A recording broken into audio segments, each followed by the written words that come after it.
The story of our country is the story of a long struggle to make the promise of democracy real. There has always been a deep contradiction between the promise of democracy and the challenge of inequality in the United States. Our nation was formed based on a hopeful new dream, that we are all created equal and that we are all endowed with inalienable rights to life, liberty, and the pursuit of happiness. But that promise did not reach us all. Native lands were taken to found this new nation, and slavery was codified in our Constitution, while the right to vote, the most basic right in our democracy, was at first restricted to white men who owned property.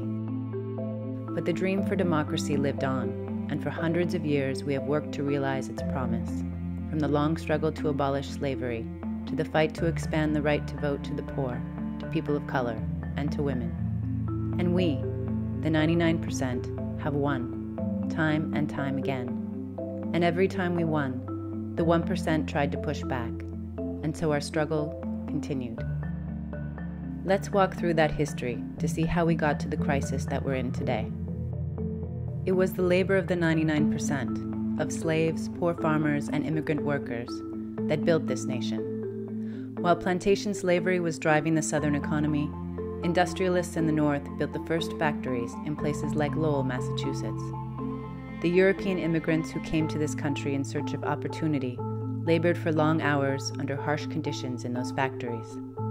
Those mills were powered by coal, which poisoned both the factory workers and the white and black coal miners in Appalachia, and laid the early foundation for global climate change we are facing today. At the turn of the 20th century, the U.S. economy grew faster than any other in the world, leading to unprecedented profits for the 1%, and propelling our new country to a position of world leadership. As the economy grew, a wave of reformers sought to deepen our democracy. They were people like us, African American activists fighting to abolish slavery, mine workers organizing for a living wage, immigrant workers fighting for an 8-hour day, mothers organizing to end child labor, women fighting for the right to vote, anti-imperialists fighting military intervention, and farmers fighting for economic justice. And we started to win. But while the 99% organized, corporate interests in the 1% organized too. Industrialists and mine owners used force and ethnic division to beat back movements of workers and poor farmers. Wealthy business leaders and bankers were investing heavily in the stock market, borrowing money just to buy more stocks. And while they grew wealthier, the poor just got poorer. As economic inequality increased, so did the instability of the market. Through their greed, wealthy bankers drove the economy off a cliff, and in 1929, the stock market crashed. 1 out of every 4 workers in the U.S. couldn't find work anywhere, leading to the Great Depression. Americans responded by organizing movements of the unemployed and workers' movements, like the mass strikes of immigrant garment workers in New York City, and the auto workers' sit-down strike at the General Motors factory in Flint, Michigan in 1936. These struggles inspired workers all over the United States and helped launch the modern labor movement. These progressive movements helped to elect a new president, Franklin Delano Roosevelt, in 1932. He was actually elected as a conservative business Democrat, but popular movements pushed him to turn the power of the government to work directly for the American people. With the New Deal, he set up the Works Progress Administration to employ 2 million people directly. He signed the Social Security Act and the National Labor Relations Act to expand workers' rights to organize for better wages and working conditions. President Roosevelt also signed the Glass-Steagall Act, which protected American consumers from the vagaries of the market by separating commercial banks, like those that offered mortgages and savings accounts, from investment banks that gambled on the market. Through these programs, unemployment steadily declined while market stability increased.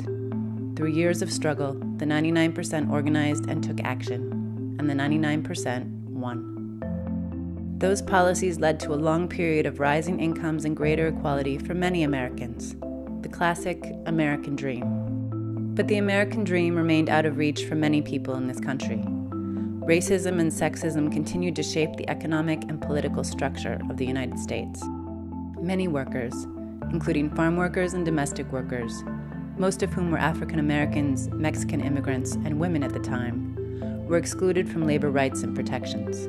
Legalized segregation and discrimination meant that African American people had separate schools and restrooms, and they were barred from decent employment. That started to change in the 1950s and 60s, when thousands of civil rights activists challenged the shameful exclusion of African Americans from our country's democratic promise. Hundreds of civil rights organizers participated in nonviolent direct actions, like the lunch counter sit-ins and the freedom rides to desegregate buses, often facing forms of violence. They won an end to legal segregation and a radical expansion of the right to vote. They acted with amazing courage and dignity and showed us all that nonviolence has the potential to open up both our democracy and our economy. At the same time, we had no safeguards in place to protect our communities from industrial pollution.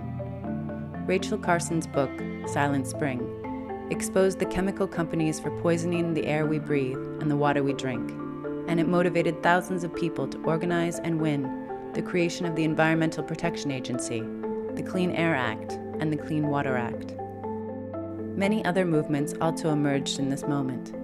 The movement among Mexican and Filipino farm workers, Native American movements for justice and sovereignty, student movements against the Vietnam War, the women's movement, the gay liberation movement. All across the country, we stood up for ourselves, our families, and our communities. As millions of African Americans and other newly empowered American citizens joined the electorate for the first time, they helped elect leaders who would pass legislation to improve economic security for all of us. In the 1960s and early 1970s, Congress passed Medicare and Medicaid, as well as aid to education. These powerful waves of movements in the 20th century made real headway in challenging economic inequality and the limits on democracy that had always plagued our country, bringing many of us real economic security and giving us hope for a more democratic future. So how did we end up where we are today? How did we go from shared prosperity to an economy of, by, and for the 1%? It was because, in the 1970s, the corporate interests in the 1% started getting organized. They developed a three-part strategy to roll back the gains we fought so hard for. 1. Attack workers. 2. Take control of our democracy. And 3.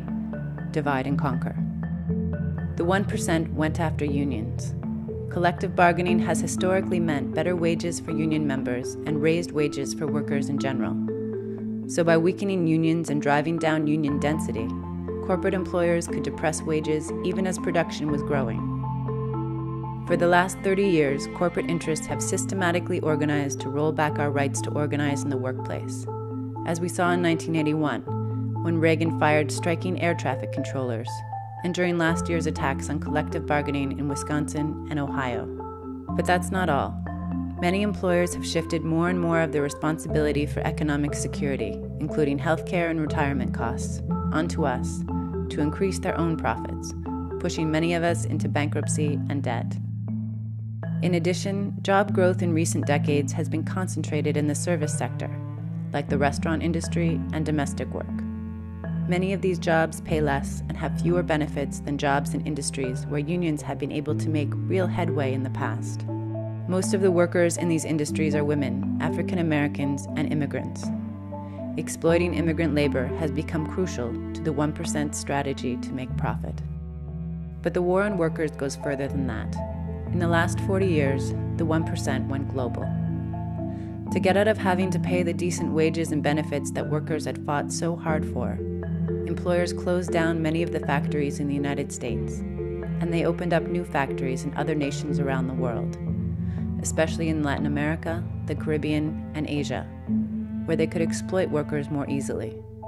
This hurt workers in the United States and workers in other nations. The second part of the 1% strategy was to take over our democracy. It started when we entered a state of permanent war. Defense contractors and oil companies need war to protect their interests, and U.S. military power helps to support and protect corporate interests around the world.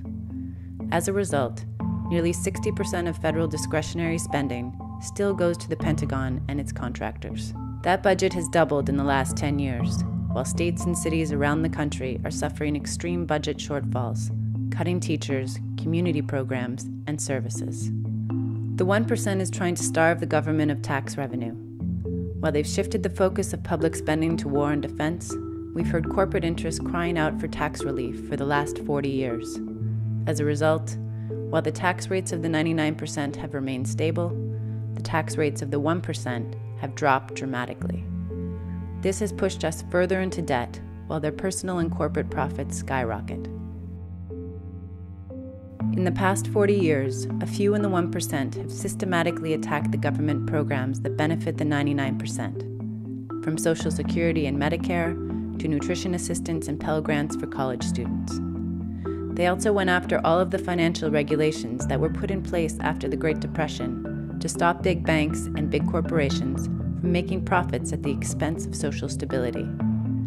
Financial deregulation meant that banks could make dangerous decisions in the interests of making a quick profit, like the mortgage disaster that devastated millions of homeowners. The 1% went after environmental protections. They are attempting to destroy environmental protection laws that keep them from extracting the most profit from the environment at the expense of people and our planet.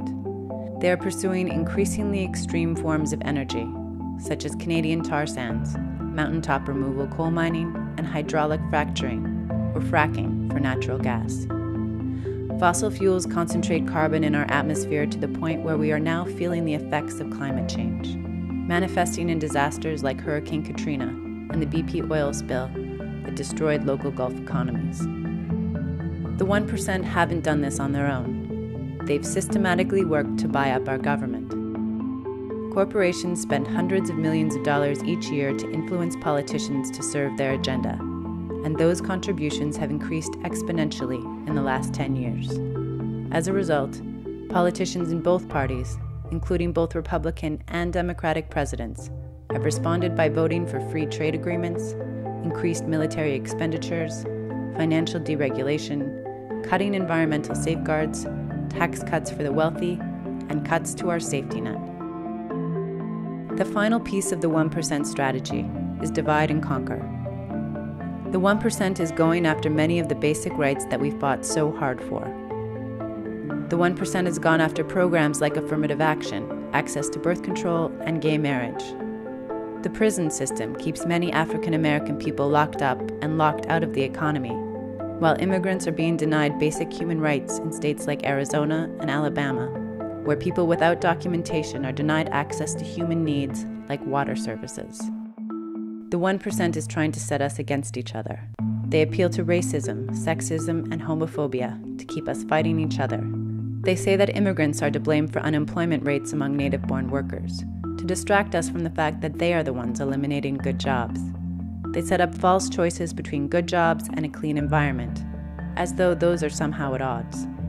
They know that when we turn on each other, we don't have the power to challenge their hold on our economy and our democracy. What has been the result of these three strategies of attacking workers, taking over our democracy, and dividing us from each other?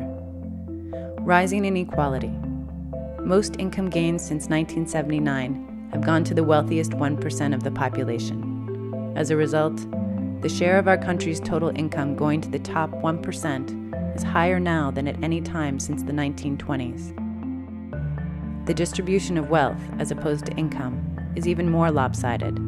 Just 1% of our population now owns 43% of the wealth in our country. And yet again, increasing inequality means increasing instability in our society. Well, this spring, that's changing. This year, we say enough. We need a new story for this country, and it's up to us to write the next chapter. That new story is already being written by the 99% who are fighting back, from union members in Wisconsin to immigrant workers in New York and Los Angeles, from students shutting down coal plants in their communities, to community organizations across the country who are calling on corporations to pay their fair share, from the Occupy movement to all of us here together today. This spring, we are going to do more than scrape and struggle to save what little we have left. We are coming together to demand a whole new economy. Are you ready?